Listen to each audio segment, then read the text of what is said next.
Hey guys, Assalamu alaikum and welcome back to my channel. I hope you guys are very well. So in this video, as the name suggests, I'm going to show you how to plan, organize and cook a whole variety of different dishes very quickly without any stress. If this sounds appealing to you, then stay tuned and let's get started.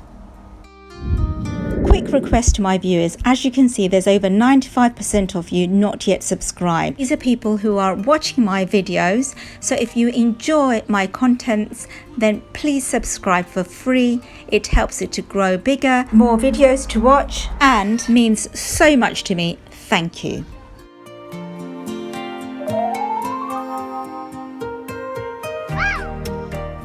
Make a list of all the dishes, the curries you wish to prepare and ensure that you have all the ingredients readily available to get started.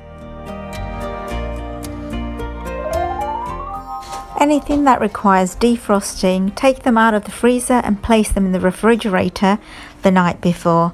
You have to be very careful if you're defrosting anything under room temperature, because if it's out for too long, bacteria could start to build. A safer way to defrost or thaw under room temperature is to add cold water to a bowl and then place, whether that's chicken or meat, make sure you're periodically adding cold water so that it stays nice and fresh. Just so you know, I am cooking for my extended family here and they are coming for lunch the next day.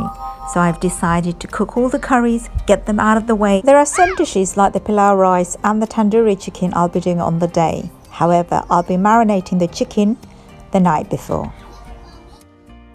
The base of every curry and most of the South Asian dishes require onions, ginger and garlic. So the next thing is to get them all prepared. Have an idea of how much onions you're going to need and peel the skin off. And what's even better is that you can have both the onions and ginger garlic ready 2-3 days in advance. Just make sure to keep this end of the onion intact. Do not cut that off if you are planning to store them away in the refrigerator until it's time to cook.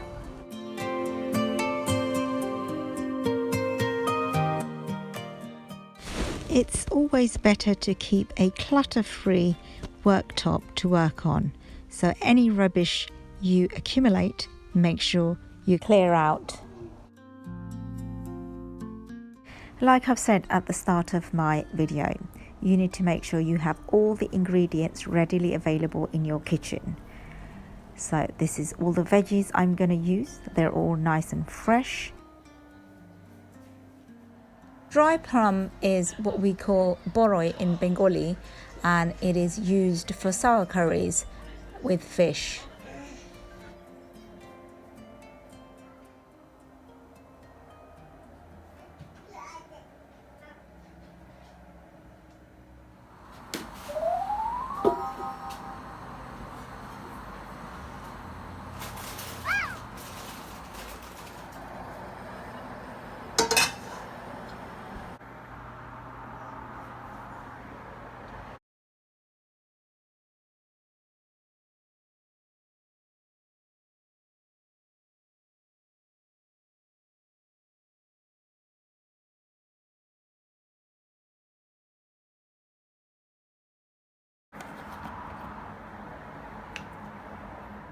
Since I've been cooking for a pretty long time now, I don't require to measure my oil and many of the other ingredients.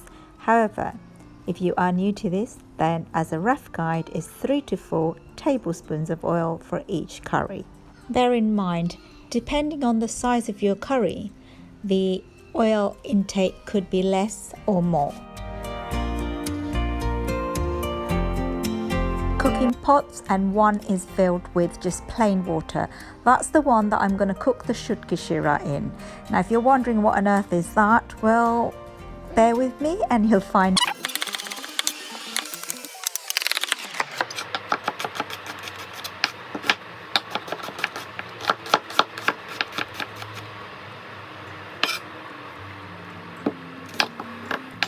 For my chicken and meat curries, I always use the frozen ginger garlic.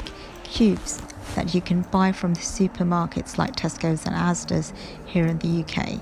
However, for the pilau rice, I'll need some fresh ginger garlic, and this is what I'm preparing right now. I'm going to crush them and keep them refrigerated until I cook it the very next day.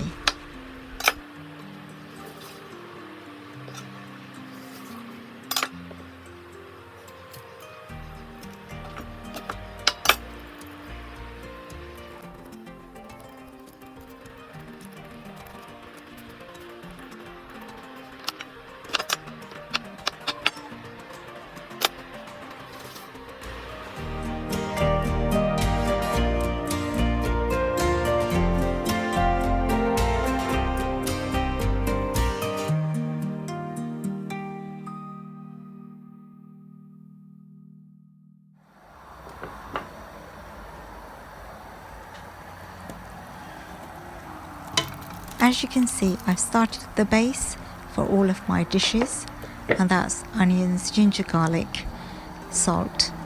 The base of the fish curries are slightly different to the meat chicken curries. They don't require any ginger.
Those of you who are Bengali will of course know what shutki is. Shutki is fermented fish, and this is the dish which is like a soup with a whole load of veggies, and it's spicy. This dish is so popular in the north of Bangladesh, like Sylhet, and is an acquired taste.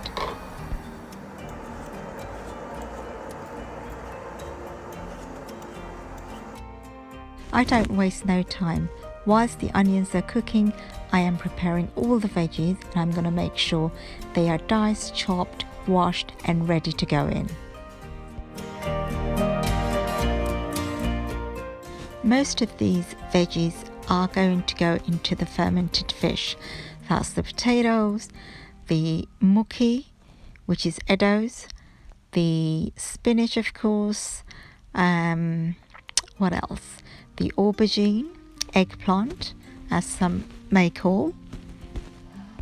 If you've not grown up in a household where you cook shutki or seen other people eat or eaten it yourself, then the smell itself could be very off-putting.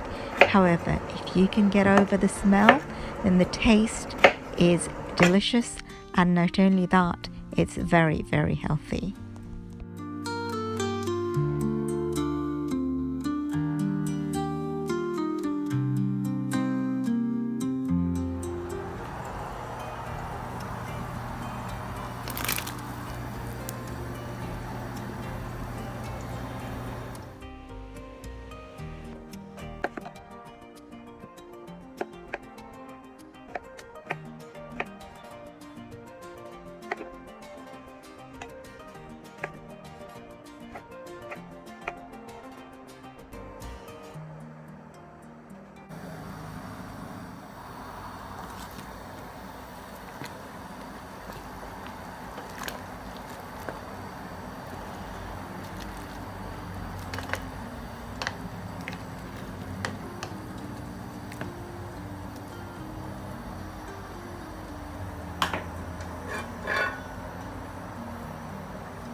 A lot of people like to cook the base in advance and then store in an airtight container inside the refrigerator.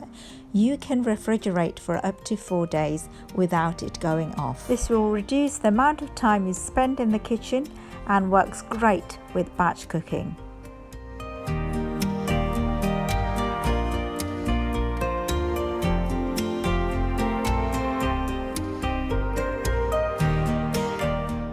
Again, for anybody new to this or new to cooking curries, for my fish curries, the spices I've used is haldi, chili powder and dhania, which is coriander.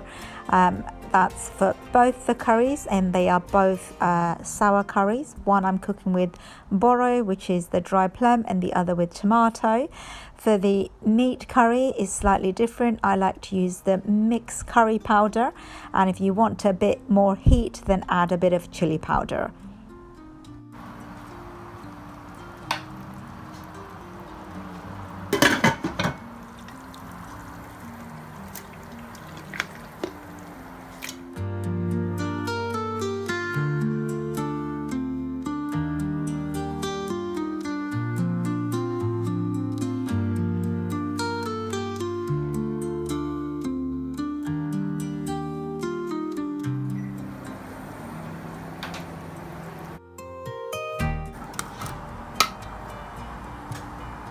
So this is what the fermented fish looks like, and I'm going to put it inside this case, which I actually bought from Temu, in case you're wondering where to buy it from. I'm sure there are other places which do them, but it was pretty cheap. And yeah, I'm going to place it inside the pot and then leave it in there for the flavour to come out.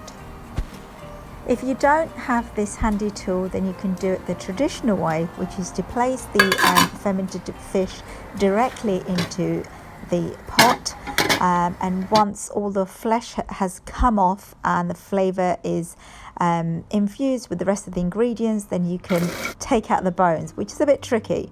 Another way to do it is to microwave the fermented fish in some water and then add that to the pot. It is less messy and it doesn't stink out your whole kitchen. So these boros are a little bit on the sweet side, hence why I'm adding lemon juice to it. Alternatively, if the boros are too sour, you can always add a bit of sugar.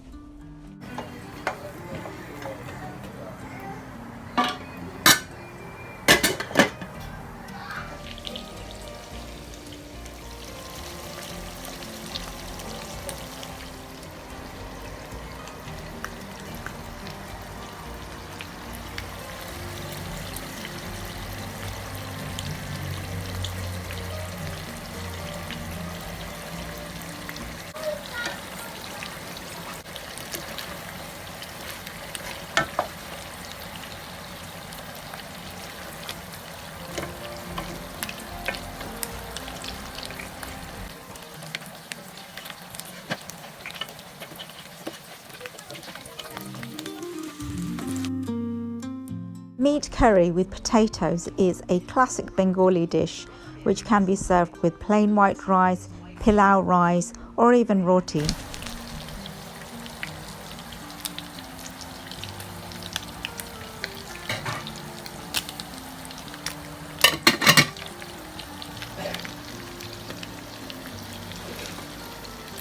So here I am lightly shallow frying the sardine fish in the oil. That's usually either sunflower or olive oil.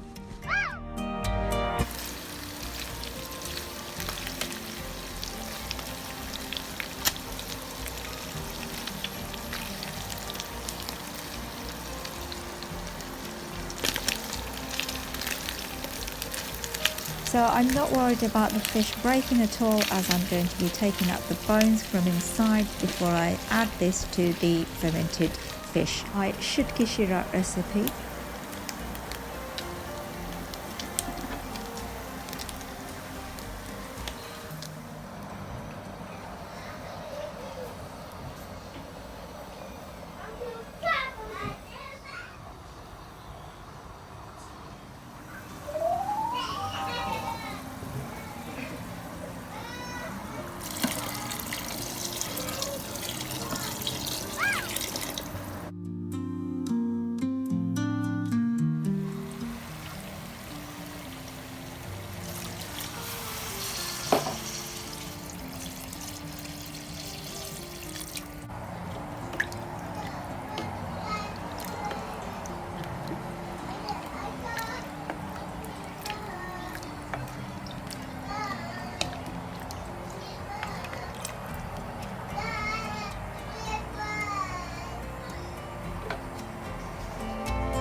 I like to shallow fry my fish before I put them in the curry. This is salmon fish, and I'm going to do the same with mackerel fish.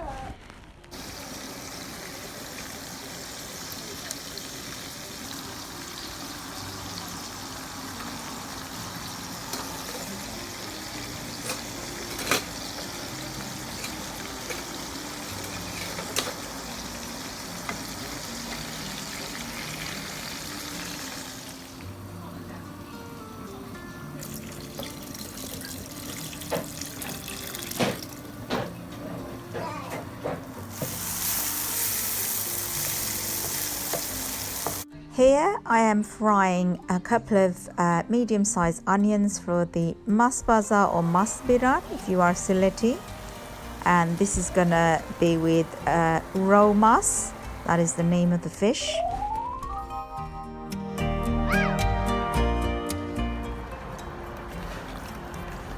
So I'm quickly marinating the mackerel fish, which can of course be done in advance, and you can leave it inside the refrigerator the night before.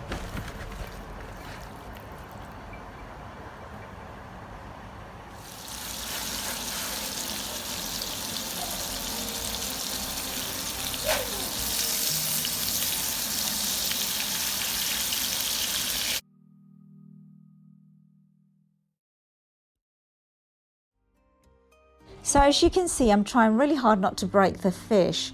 My non-stick pan is pretty old, and that's probably why it's sticking to the bottom. Try to use a good one, and then you wouldn't have this problem.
My tandoori chicken recipe is pretty straightforward. In a bowl, I've got some baby chicken cut into 4 pieces. So you've got the leg pieces and you've got the breasts.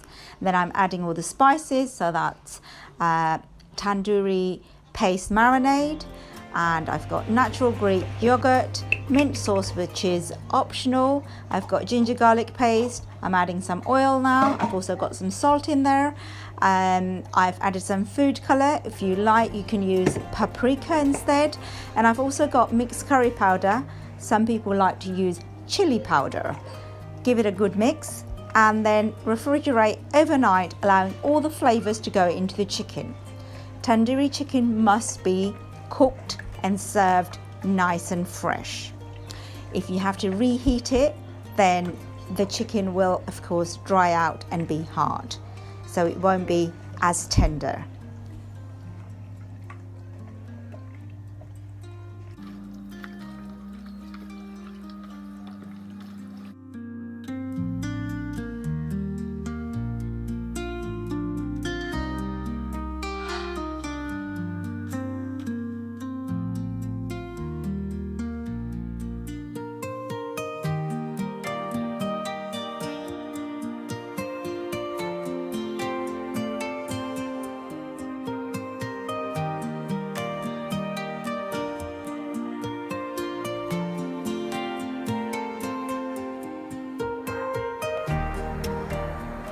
So this is the next day around 11 o'clock, and I'm cooking the pilau rice, and I've also got the tandoori chicken to cook, and also cut any salad or lemons. I also need to set up the table and take out all my cutlery and batis and things that I need to serve my recipes in.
For those of you who are interested, I already have a pilau recipe on the channel, so do go and check that out.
So as you can see, with a little bit of planning and organizing, you can create a whole variety of different dishes to fill up your table that looks absolutely delicious and is yummy and so appealing to the eye.